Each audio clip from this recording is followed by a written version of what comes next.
বৈষম্যবিরোধী ছাত্র আন্দোলনের সময় গৃহকর্মী লিজা আক্তারকে গুলি করে হত্যার অভিযোগে রাজধানীর রমনা মডেল থানার মামলায় গ্রেপ্তার হয়েছেন ৭১-এর ঘাতক দালাল নির্মূল কমিটির উপদেষ্টামণ্ডলীর সভাপতি শাহরিয়ার কবির। আজ আদালতে সোপর্দ করে তার রিমান্ড চায় পুলিশ। আদালত ৭ দিনের রিমান্ড মঞ্জুর করেন। মুক্তিযোদ্ধা না হয়েও বিতর্কিত শাহরিয়ার কবির ৭১-এর ঘাতক দালাল নির্মূল কমিটির সঙ্গে যুক্ত আছেন প্রতিষ্ঠার ১৯৯২ সাল থেকেই। ১৯৯৪ সালে জাহানারা ইমামের মৃত্যুর পর শাহরিয়ার কবির ৭১-এর ঘাতক দালাল নির্মূল কমিটির সভাপতি হন।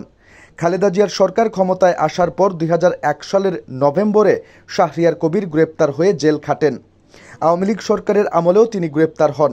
স্বাধীনতা সংগ্রামে অংশ না নিলেও গত ১৫ বছরে বীর মুক্তিযোদ্ধাদের চেয়েও তিনি বেশি মুক্তিযোদ্ধা সাজতে চেয়েছেন বলে অভিযোগ বঙ্গবীর কাদের সিদ্দিকী ও ডাক্তার জাফরুল্লাহ চৌধুরীর। অভিযোগ রয়েছে শাহরিয়ার কবিরের বিরুদ্ধে আওয়ামী লীগ সরকারকে সহযোগিতা, ইসলামী রাজনীতির বিরোধিতা, জঙ্গিবাদের নামে ইসলামী রাজনীতিকে নিষিদ্ধ করার ভোকাল হিসেবে কাজ করেছেন তিনি। মুক্তিযুদ্ধ প্রশ্নে তিনি জাতিকে বিভক্ত করার কাজটিও করেছেন। জিয়াউর রহমানকে মুক্তিযোদ্ধা মানলেও তিনি চেতনায় পাকিস্তানি ছিলেন বলে প্রচার করেন। আওয়ামী লীগ মতাদর্শের না হলেই মুক্তিযোদ্ধাদের অবমাননা ও জাতীয়তাবাদীদের ঢালাওভাবে পাকিস্তান প্রেমী বলে প্রচার করতেন বলেও অভিযোগ রয়েছে। অথচ মুক্তিযুদ্ধের চেতনার নামে সরকারের সব ধরনের অপকর্মকে বৈধতা দেওয়ার কারিগরও ছিলেন শাহরিয়ার কবির। শাপলা চত্বরে গণহত্যায় সহযোগী হিসেবে অভিযুক্ত শাহরিয়ার কবির ২০১৩ সালের ২০ আগস্ট শাপলা চত্বরে হেফাজতের সমাবেশে গুলি চালিয়ে গণহত্যার অভিযোগ দেওয়া হয় আন্তর্জাতিক অপরাধ ট্রাইব্যুনালের তদন্ত সংস্থায়। সাবেক প্রধানমন্ত্রী শেখ হাসিনা, সাহিত্যিক মুনতাসির মামুন, গণজাগরণ মঞ্চের মুখপাত্র ইমরান এইচ সরকার সহ ১৯ জনকে আসামি করে এই অভিযোগ দাখিল করা হয়। সেই মামলায় অন্যতম আসামি শাহরিয়ার কবির। ধানমন্ডির আন্তর্জাতিক অপরাধ ট্রাইব্যুনালের তদন্ত সংস্থা কার্যালয়ে আইনজীবী গাজী এম এইচ তামিম এই অভিযোগ দাখিল করেন।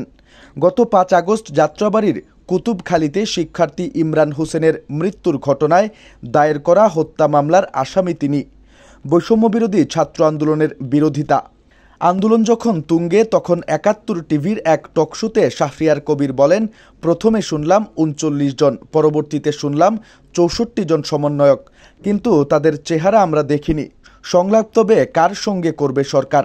সরকার তো সংলাপ করতে চেয়েছে। প্রধানমন্ত্রী শেখ হাসিনা বলেছেন গণভবনের দরজা খোলা আছে। ওবায়দুল কাদেরও বলেছেন। তাহলে সংলাপ করবে না মানে কি? তারা যৌক্তিক সমাধান চায় নাকি ন্যায়সঙ্গত আন্দোলনের নামে সংঘাত চায়? ছাত্র আন্দোলন ঠেকাতে জামায়াত শিবির নিষিদ্ধে পরামর্শ। আওয়ামী লীগের পুরো আমলে জামায়াত শিবির সহ ইসলামী রাজনৈতিক দলগুলোর বিরুদ্ধে বিষোদাগার করেছেন শাহরিয়ার কবির। সর্বশেষ সরকার পতনের আগে সরকার ছাত্র জনতার আন্দোলনকে জামায়াত শিবিরের আন্দোলন উল্লেখ করে। তাতে সুর মিলিয়ে তিনি বিবৃতি দেন, জামায়াত শিবির নিষিদ্ধের দাবি জানান। ১৪ দলীয় জোটের বৈঠকের পর জামায়াত শিবিরকে নিষিদ্ধ করার পক্ষে শাহরিয়ার কবিরকে বিভিন্ন টকশোতে সাফাই ও যুক্তি তুলে ধরতে দেখা যায়। পরে ১ আগস্ট জামায়াত শিবিরকে নিষিদ্ধ করে প্রজ্ঞাপন জারি করে সরকার। যদিও সরকার পতনের পর সেই প্রজ্ঞাপন বাতিল করা হয়। জামায়াত নিষিদ্ধের সিদ্ধান্তকে সাধুবাদ জানান শাহরিয়ার কবির। নিষিদ্ধ করার প্রজ্ঞাপন জারির পর এক প্রতিক্রিয়ায় তিনি বলেন, আমরা ৩৩ বছর ধরে জামায়াতে ইসলামীকে নিষিদ্ধ করার জন্য সরকারকে বলছি। দেরিতে হলেও আজকে জামায়াতকে নিষিদ্ধ করার যে সিদ্ধান্ত এসেছে তাকে সাধুবাদ জানাই।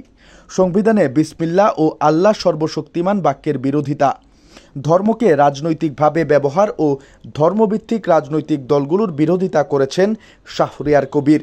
তিনি বরাবর মাদ্রাসা ভিত্তিক শিক্ষা ব্যবস্থার সংস্কারের বিষয়ে সরব ছিলেন। এক সাক্ষাৎকারে তিনি বলেন, ইসলামের সঙ্গে রাজনীতির কোনো সম্পর্ক নেই। হুদাইবিয়ার সন্ধিকে সামনে এনে তিনি বলেন, চুক্তি লিখিয়েছেন হজরত আলী, চুক্তিতে বিসমিল্লাহ লেখা হয়েছিল। তখন কুরাইশিরা আপত্তি করেছিল, বলা হয়েছিল আমরা তো মুহাম্মদকে নবী হিসাবে মানিই না। পরে হজরত ওমর তরবারি বের করে বলেন এটা মানতে হবে। মুহাম্মদ সাল্লাল্লাহু আলাইসাল্লাম এর নির্দেশ দেন কাটতে। আলী নিজে কাটতে অস্বীকার করেন, তখন মুহাম্মদ নিজে কাটেন। সেটি ছিল রাজনৈতিক চুক্তি। বঙ্গবন্ধুও যদি সংবিধানে বিসমিল্লাহ লাগাতেন তাহলে বিরোধিতা করতাম। মুক্তিযোদ্ধা না হয়েও ঘাতক দালাল নির্মূল কমিটিতে শাহরিয়ার। কয়েক বছর আগে এক টকশোতে শ্রোতার প্রশ্ন ছিল শাহরিয়ার কবিরকে আপনাকে কেন মুরগি সাপ্লায়ার বলা হয়? এ ব্যাপারে শাহরিয়ার কবির বলেন, কাদের সিদ্দিকী একজন মুক্তিযোদ্ধা, তাতে সন্দেহ নেই, কিন্তু তিনি তো এখন জামায়াতের ডিফেন্ডার হয়েছেন। স্বাধীনতার দলিলপত্র দেখেন, তাহলে আমার অবস্থান জানবেন। আমি নগণ্য মুক্তিযোদ্ধা ছিলাম। আমি কাদের সিদ্দিকীর মতো বীর বিক্রম, বীর উত্তম ছিলাম না। মুক্তিযোদ্ধা ছিলেন না শাহরিয়ার কবির, প্রয়াত জাফরুল্লাহ চৌধুরী। আরেক টকশোতে বাংলাদেশি চিকিৎসক, জনস্বাস্থ্য সক্রিয়তাবাদী, রাজনৈতিক ব্যক্তিত্ব এবং মুক্তিযোদ্ধা জাফরুল্লাহ চৌধুরী বলেন, যারা বেশি কথা বলছেন তারা মুক্তিযোদ্ধা ছিলেন না। এই শাহরিয়ার কবির তো মুক্তিযুদ্ধ করেননি। জেনে শুনে বলছি, তার জীবন রক্ষা করেছিল শাহাদাত চৌধুরীর কারণে। তিনি তো ভগ্নিপতি ছিলেন। মুক্তিযুদ্ধে বিশেষ অবদান রাখা শহীদ জায়া বেগম মোশতারি শফি বেগম রোকেয়া পদকপ্রাপ্ত নারী নেত্রী ও শব্দ সৈনিক। মুক্তিযুদ্ধ চলাকালে ৭ এপ্রিল তার স্বামী চিকিৎসক মোহাম্মদ শফি ও ছোট ভাই এহসানুল হক আনসারিকে হত্যা করে পাকিস্তানি বাহিনী। ১৯৭১ সালের ১৬ ডিসেম্বর পর্যন্ত স্বাধীন বাংলা বেতার কেন্দ্রে শব্দ সৈনিক হিসেবে কাজ করেছেন বেগম মোশতারি। চট্টগ্রামে নারী অধিকার আদায় ও সুরক্ষার জন্য দীর্ঘ কাজ করা মোশতারি শফি বাংলাদেশ ঘাতক দালাল নির্মূল আন্দোলনের একজন অন্যতম সংগঠক।